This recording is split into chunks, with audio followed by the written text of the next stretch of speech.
I had had enough.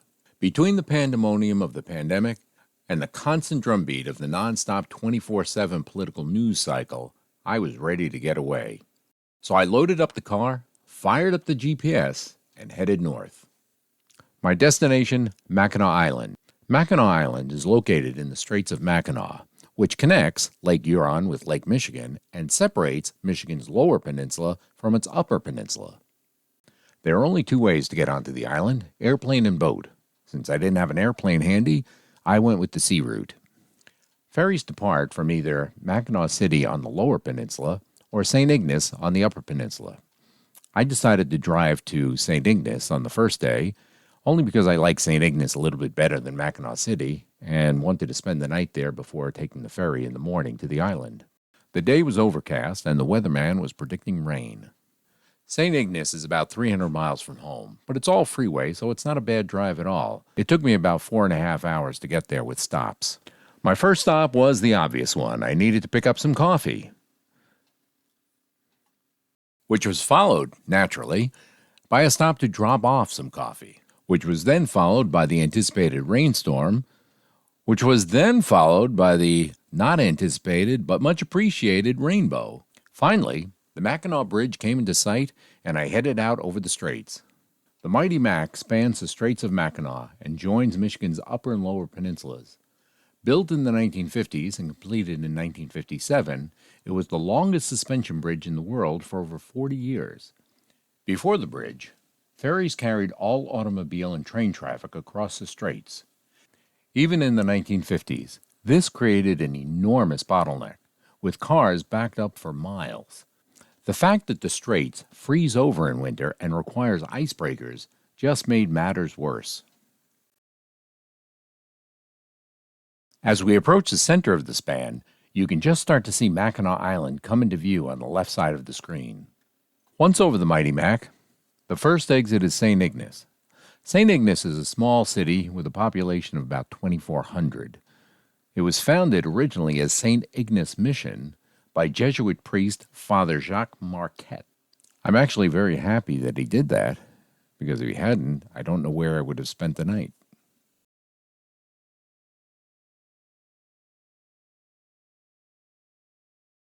The next morning, I headed down to Shepler's Ferry Terminal to catch the 10 a.m. ferry to Mackinac Island. Shepler's is one of the two ferry companies that service the island, but this trip included a sightseeing leg out to view the Mackinac Bridge. It was a pretty pleasant diversion, with the ferry going underneath the bridge, at which point it technically leaves the Mackinac Straits and enters Lake Michigan. The underside of the bridge looked to be in pretty good shape as far as I could tell, and to the naked eye, Lake Michigan water seemed to be remarkably similar to the Straits of Mackinac water. With the bridge inspection out of the way, we headed toward a very foggy and wet-looking blob in the straits that was alleged to be Mackinac Island. When we got to the island, it wasn't foggy, but it was wet. Mackinac Island is sort of a land that time forgot, a throwback to a bygone era. The automobile was invented in 1896, and in 1898, they were banished from the island forever. Transportation on the island is limited to horsepower and pedal power, with wagons and bicycles dotting the landscape. Motorized vehicles are limited to emergency vehicles, which are rarely seen, construction equipment, and electric bicycles and mobility scooters for those with medical needs. Heading down the main street of that part of Mackinac that is known as the city, we see great old buildings housing touristy shops, restaurants, and hotels galore, in addition to horse-drawn carriages and wagons, and bicycles, and bicycles, and bicycles. Actually, this isn't busy at all compared to other times of the year. This is October, and by the end of this month, nearly everything will be shut down. The island pretty much shuts down for the winter when ferry service stops due to the frozen straits. There is a small population that stays, but during the winter months, the only way to get to and from the island is by coming over the ice by foot or snowmobile or by airplane. In addition to its horse-drawn transportation system, Mackinac Island is known for fudge. That's right, all kinds of different fudge from all kinds of different sellers who hawk their wares claiming to be the original, the best, the world famous, the creamiest based on an actual vote. There's probably some sort of fudge electoral college, no doubt. After only a few minutes of pedaling, we made it through the city center and are ready to head out of town for a circumnavigation of the island, as soon as I can get around this little traffic tie-up. Just past the visitor center on the right, the boat harbor comes into view. This late in the year, mostly what we see are empty slips waiting for the return of the boats in the spring.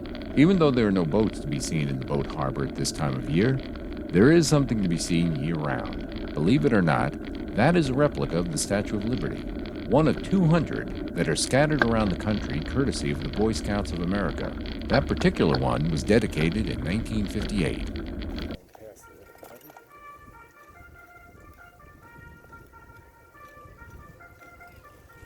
Across the street from the boat harbor sits Fort Mackinac.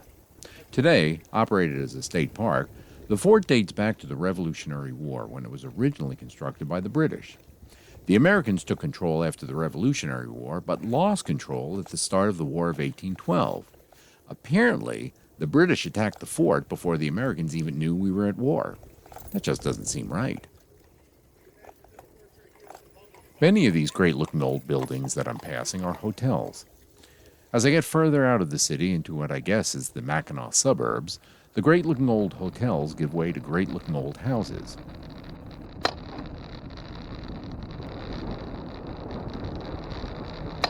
As I got further out of the city, I also found that the wind was really starting to pick up. As you can probably tell from the sound of the wind and those two flags whipping around. As I pedaled on, that wind would eventually become a headwind.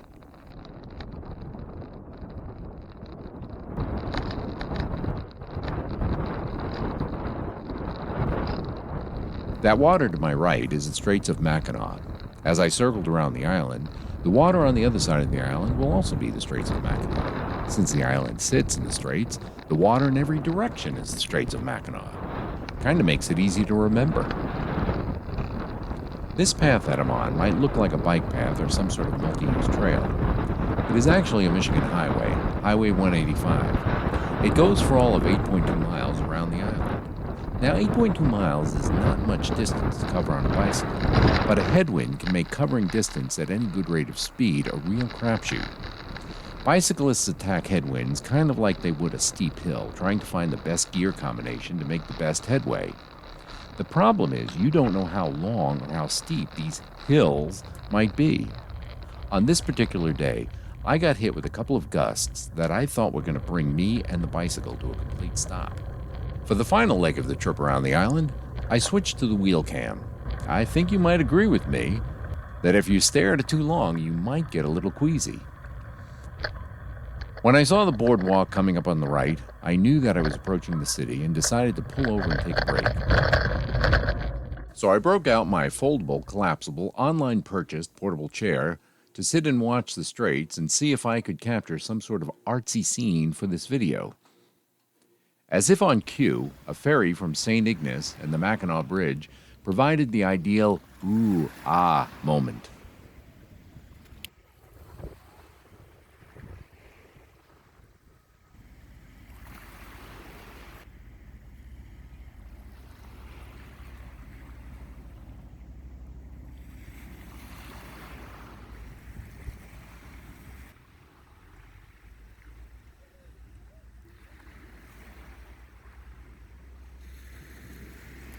Okay, enough of this artsy stuff. It was around 4 o'clock in the afternoon, and by then I was cold, wet, tired, and I still needed to check into my hotel. So I started off on the final leg back into town. But before I got to my own hotel, I wanted to make one more stop at the Grand Hotel. The Grand Hotel is actually a famous landmark and one of the other things the island is known for. So I turned off onto a street with a little hill that would lead me to a street with a bigger hill that would eventually lead me to the Grand Hotel. And there it is, just coming into view on the left, way on top of that hill.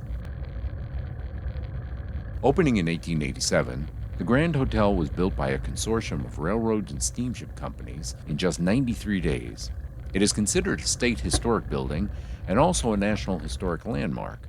and is also considered by various travel magazines a great place to stay.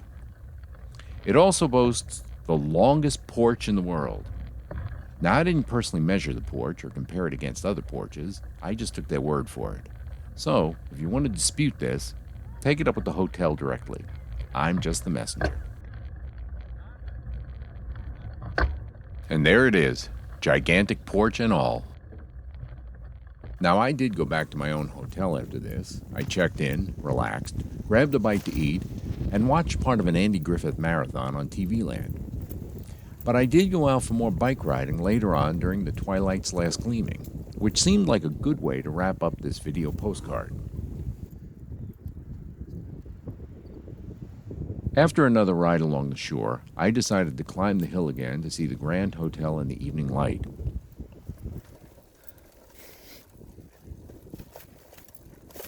What may sound like the chugging of a steam locomotive was actually me.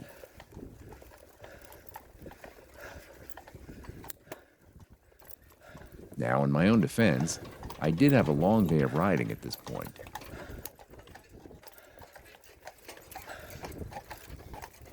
Personally, I think it's great that I can get a senior discount at a restaurant and still pedal up steep hills on a heavy bicycle.